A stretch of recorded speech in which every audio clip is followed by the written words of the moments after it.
They messed up big time. Now watch the avoidant live with that regret forever. You gave your heart to someone who didn't know how to hold it. You showed up.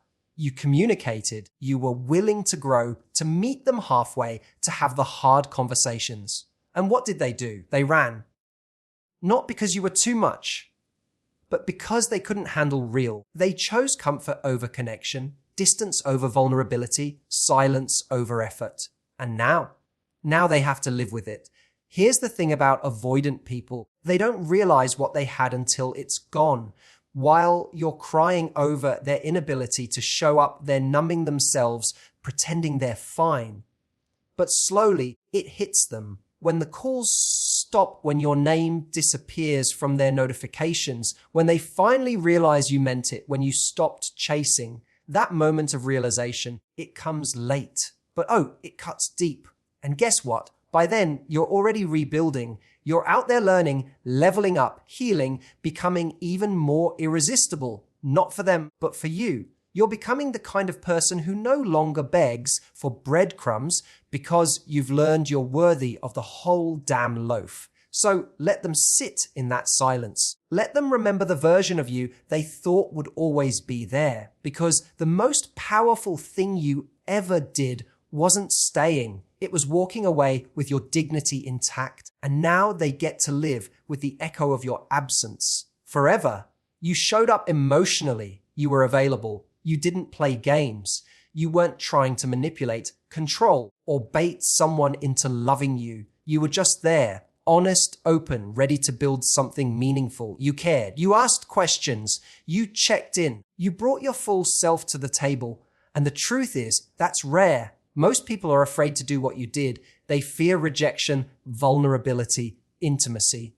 But you chose courage. You took the risk. You were willing to feel deeply for someone who barely knew how to handle the shallow end. They didn't reciprocate, not because you were too intense or too needy or too much.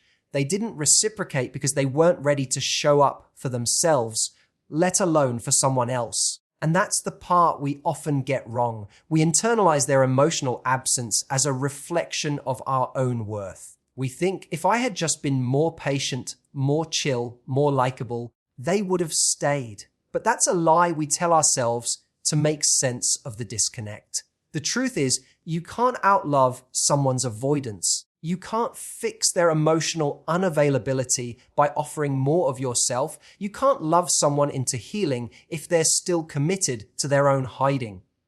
They pulled back slowly at first. Maybe they stopped responding as quickly. Maybe they started avoiding deep conversations. Maybe you could feel them shrinking in the space between your texts. And each time you noticed you tried harder, you softened your words. You gave them room. You tried to be easy to love, as if love should be easy for someone who runs at the first sign of closeness. You wanted to be understanding, to be patient, to give them space. But every inch you gave, they used to build a wall. And no matter how gently you approached that wall, they acted like your love was a threat, not a gift. Here's what most people don't talk about. Showing up emotionally is work. It takes strength to stay when things get tough. It takes maturity to have hard conversations. It takes self-awareness to recognize when you're triggered and still choose connection over defensiveness. You were doing the work, not just for yourself, but for the relationship. You were willing to grow through discomfort. You were ready to evolve, but you were dealing with someone who mistook emotional safety for suffocation. Someone who thought closeness was control. Someone who confused independence with isolation. So while you were building bridges, they were burning exits, not out of malice, but out of fear. Fear of being seen. Fear of not being enough. Fear of having to show up without the armor of detachment. You saw that. You sensed their fear, and still you stayed. Still you loved them. Still you tried, because that's who you are. Someone who leads with heart, someone who believes in connection, someone who doesn't abandon people just because it gets uncomfortable. And let's be honest, it hurt. It hurt to be the one giving so much to someone who didn't know how to receive. It hurt to see potential in a relationship while they only saw pressure. It hurt to be accused of asking too much when all you wanted was honesty and effort. But that pain wasn't caused by you being wrong or broken. It came from you being fully present with someone who was emotionally half there from the start. You showed up. That's not a weakness. That's a superpower. You have what most people are still scared to develop: the ability to care deeply and courageously. They may not have matched your energy, but you didn't lose anything by being real. In fact, you proved to yourself what kind of love you're capable of, and that's something they'll remember long after you're gone. Avoidant behavior is confusing. It's the kind of emotional push and pull that leaves you questioning everything: your words, your actions, your worth. 1 minute they're present, charming, maybe even affectionate. The next minute they're distant, cold, withdrawn. And in the absence of explanation, we fill in the blanks with self-blame. We tell ourselves, I must have done something wrong. Maybe I was too much. Maybe I scared them away. But the truth is, avoidant people don't back away because of something you did. They back away because of something they can't do. They can't sit with intimacy, not real intimacy. They can flirt, joke, and play the part. But when it comes to emotional depth, the kind where someone really sees them, they get uncomfortable. They start to feel unsafe, not because you are unsafe, but because their own wiring has trained them to fear closeness. They've likely learned somewhere along the way that vulnerability is dangerous. That if they let someone in, they'll lose control, lose independence, or worse, get hurt. So they protect themselves, they shut down, they build distance. And the more you care, the more they panic. This has nothing to do with your value or how lovable you are. You could be calm, collected, kind, and patient. You could follow every relationship rule out there. But it wouldn't matter because the issue isn't how you show love, it's how they receive it. An avoidant person interprets emotional closeness as a threat. When you get too close, they start telling themselves stories like, I'm going to lose my freedom, or they're going to expect too much from me, or if I let them in, they'll hurt me. It doesn't matter how safe and grounded you are, their fear is rooted in something deeper than logic. It's wired into their nervous system, so they run. Not from you, but from the mirror you hold up by simply being open. The hardest part is how personal it feels. When someone you care about starts pulling away, the natural response is to try harder. You reach out more, you give more. You try to make things easier for them. And when none of it works, you start shrinking yourself. You lower your expectations. You tolerate mixed signals. You convince yourself that loving them means accepting their detachment. But all you're really doing is training yourself to settle for emotional breadcrumbs. You're slowly abandoning your own needs to accommodate someone who doesn't know how to meet them. That's not love. That's survival mode. Avoidant people often don't realize what they're doing in the moment. They're not villains. They're not intentionally trying to hurt you. They're stuck in a pattern where closeness feels dangerous and avoidance feels safe.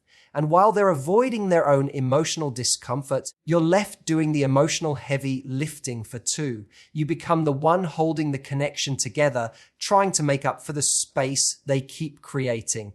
And over time, that dynamic leaves you drained, anxious, and resentful. Here's what's important to understand: their avoidance is not a reflection of your inadequacy. It's a reflection of their inability to sit with vulnerability. You didn't make them unavailable. You just uncovered the part of them they've worked so hard to keep hidden. And that's why it hurts so much, because deep down, you see who they could be. You see the potential. You see the version of them that exists beneath the fear. But you can't love someone into emotional maturity. That's a choice they have to make for themselves. And if they won't, then their fear becomes their prison, one they've chosen to live in, even at the cost of connection. Regret doesn't always show up right away. Especially for someone avoidant, the realization of what they've lost doesn't hit in the middle of the goodbye.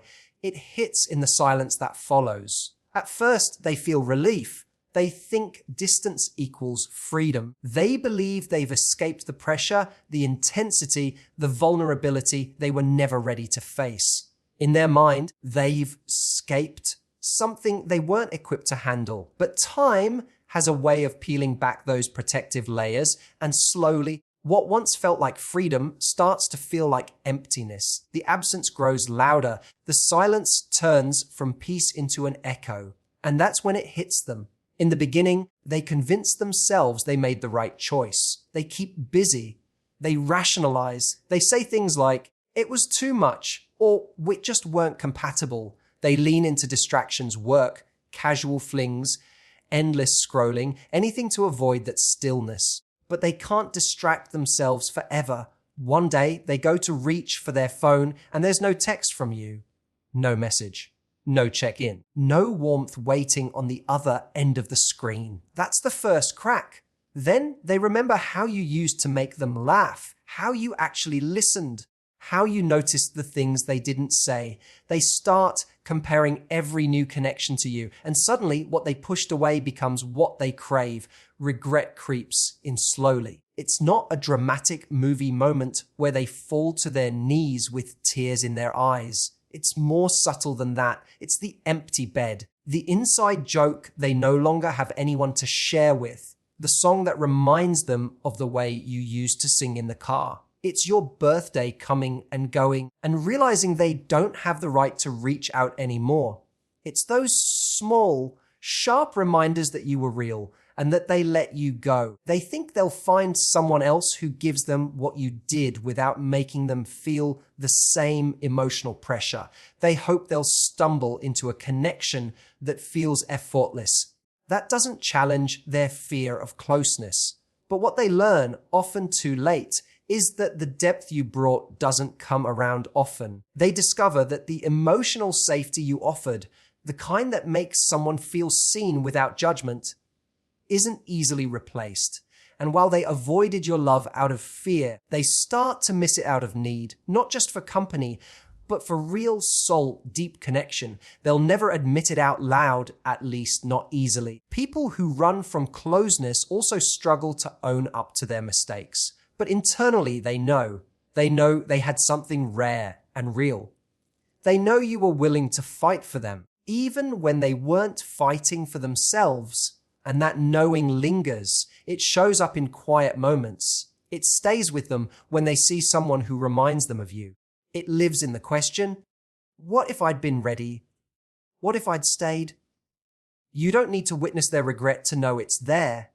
It's not your job to wait for it, to hope they'll come back changed. The truth is, by the time they fully understand what they had, you've already grown past them. You've healed. You've learned to give that same love to someone who can receive it, or maybe you've learned to give it to yourself first. Either way, they're stuck in a loop of remembering while you're out living. And that's the irony. The very connection they feared is the one they'll long for, long after it's too late to get it back. Healing after being hurt by someone avoidant isn't just about getting over them. It's about reclaiming yourself. When you love someone who can't love you back in the way you deserve, you end up shrinking, adjusting, overanalyzing. You begin to question your instincts. Second, guess your needs, and sometimes even lose sight of your own value. So when it finally ends, when you finally let go or they pull away for good, there's this quiet devastation, but also a hidden opportunity. Because now you get to choose yourself in a way you never did when you were choosing them. It doesn't feel powerful at first. Healing rarely does. In the beginning, it's raw, lonely. You miss them not just because of who they were, but because of who you were when you were with them. You miss the hope. You miss the version of the relationship that lived in your head, the potential. And in those quiet hours of missing them, it's easy to forget that you were the one holding things together, that you were giving more than you were receiving, that your needs were barely being met. But healing begins when you stop romanticizing the pain and start getting honest about the reality. You start to see that what you were calling love was actually emotional labor, that you were over functioning in a relationship with someone who was underinvested. And you begin to realize if love requires you to abandon yourself, it's not love. It's survival. That awareness stings. It makes you angry. It makes you sad, but it also makes you wake up. And that's where your power lies. Because once you wake up, you start to come back to yourself. You begin to pay attention to your own needs again. You set boundaries not to punish others, but to protect your peace. You surround yourself with people who make space for your feelings instead of making you feel like they're too much. You start to see that your sensitivity, your depth, your emotional availability, these aren't flaws. They're strengths. They're qualities that deserve to be met with equal emotional effort. The person you become during the healing process is stronger than the person who tried to hold on. Not because you stopped caring, but because you started caring about yourself more. You learn to enjoy your own company. You discover new passions. You take back the energy that was being drained by trying to fix, please, or chase. And every time you choose yourself over the memory of someone who couldn't show up, you get a little bit freer. There will still be days when you miss them. That's normal. Healing doesn't erase your history, but it gives you perspective. It helps you see that you were never too much. You were just giving to someone who was emotionally unequipped to receive it. And now, instead of internalizing that as a flaw, you carry it as a badge of honor. You know what you're capable of. You know how deeply you can love. And next time, you won't give that kind of love to someone who runs from it. That's the shift. That's the win. Your healing becomes your filter. It teaches you not to settle for fragments of connection. It teaches you to wait for someone who's ready to meet you in the middle, to grow with you, to match your depth without fear. And until that person comes along, you're okay on your own. Because through the pain, through the unraveling, through the process of letting go, you've found your way back to your own strength. And that strength is the most magnetic, unshakable thing you'll ever carry. Silence feels like nothing at first, but when used with intention, it becomes everything. It's not just the absence of words, it's the loudest form of self-respect. When someone avoids, deflects, or disengages emotionally, the instinct is often to chase clarity, to seek closure, to beg for resolution. You want to be understood. You want to explain. You want to fight for what you felt, even if they never fought for it themselves. But there comes a point when continuing to speak only drains you. When the person on the other end isn't listening, silence becomes your only real power. You've probably been in that place. The moment where you stare at your phone, tempted to send one more message, one more try, one more carefully worded text that you hope will finally crack through their walls. But that silence you sit in instead, that's not weakness. That's strength. Because silence isn't giving up. It's letting go of the idea that your love alone can change someone. It's walking away from a conversation that always left you talking to yourself. It's choosing your peace over your need to be heard by someone who never truly saw you. Avoidant people often rely on the fact that you'll fill the space, that you'll over-explain, over-apologize, and keep the connection alive. Even when they've stepped out of it emotionally, your silence disrupts that. It forces them to sit with the void they created. For once, they're not comforted by your reassurance or pacified by your words. They're met with the reality of your absence. And that's when it starts to sting, not because you're playing a game, but because the space you used to fill is now empty. And they're left wondering why it no longer revolves around them. People who avoid vulnerability often expect others to do the emotional work, but when you go quiet, truly quiet, they're forced to confront themselves. There's no more noise to distract from their guilt, no more soothing from the person they hurt, no more reassurance to validate their avoidance, just space, stillness, and the echo of what they lost. That silence becomes their mirror. It reflects back all the places where they failed to show up.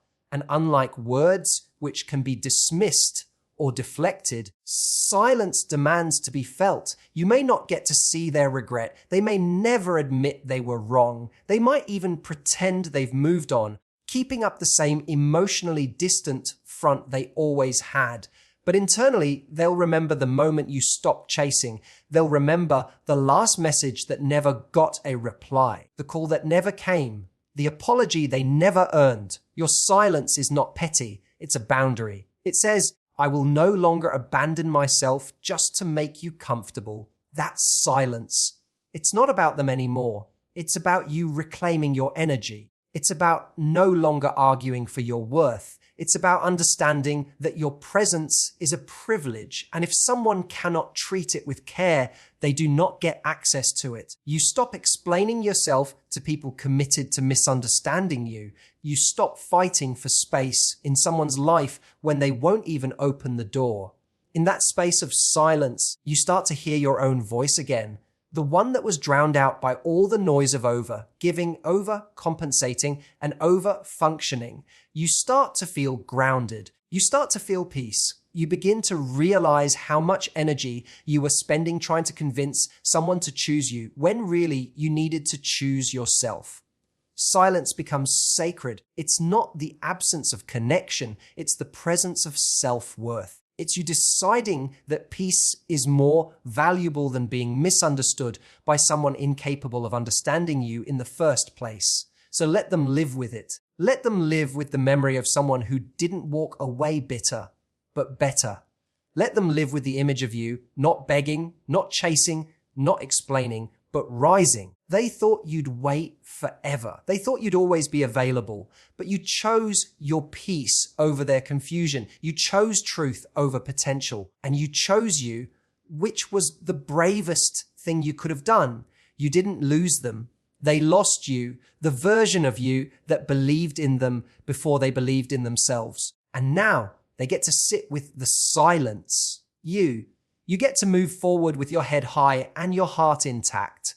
Thank you for giving your time, your heart, and your attention today. If this spoke to you, if you saw yourself in any of these words, just know this: your willingness to feel deeply is not a weakness, it's your power. Keep protecting your peace, keep honoring your worth, and never apologize for loving with your whole heart. Just promise yourself this next time you'll give that love to someone who's ready for it. Take care of yourself, be kind to your heart, and don't ever forget what you deserve. Thank you.